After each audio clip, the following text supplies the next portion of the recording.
Good morning. Good morning. Tayo ay magluluto na. Kapagluto na ako ng fried rice.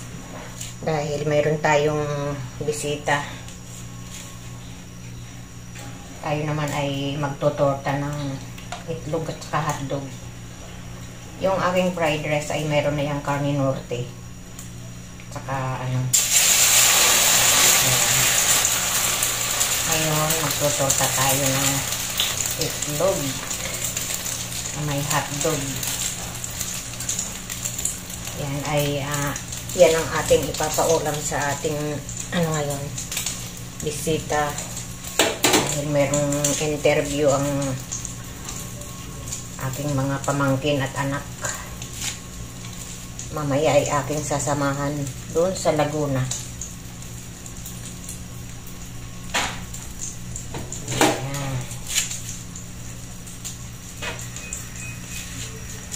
Malayo-layo yung kanilang interview sa Laguna.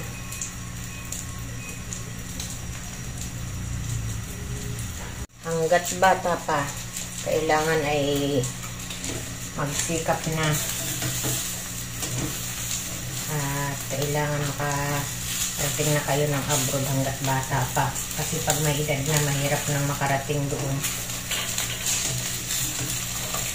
Meron silang mga interview mamaya.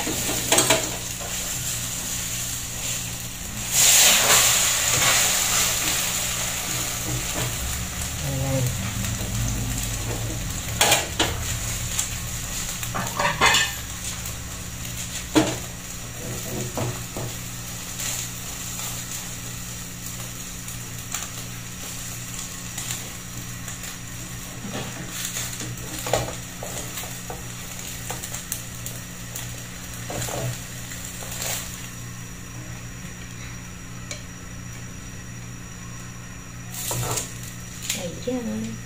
Ayan ang kanilang ulam ay torta. Ayan, Marilo. Maaga yung ating pagluto dahil para maipakain sa iyong mga bisita.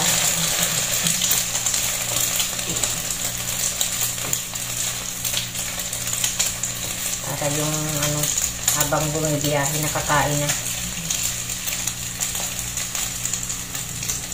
Mahirap bumiyahe pag gutom.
Ayan ang aming ulam sa ngayon. Fried rice na may carne norte at torta. At mayroong paksiw na tira kagabi. Ayan. Good morning. Tayo ay mag-aalmusal na. Yan ang aming pagkain sa ngayon. Dahil mayroon akong bisita. May mga pupuntahan sa Laguna dahil interview nila. Ayan. Ayan ang ulam namin at pagkain sa araw na to.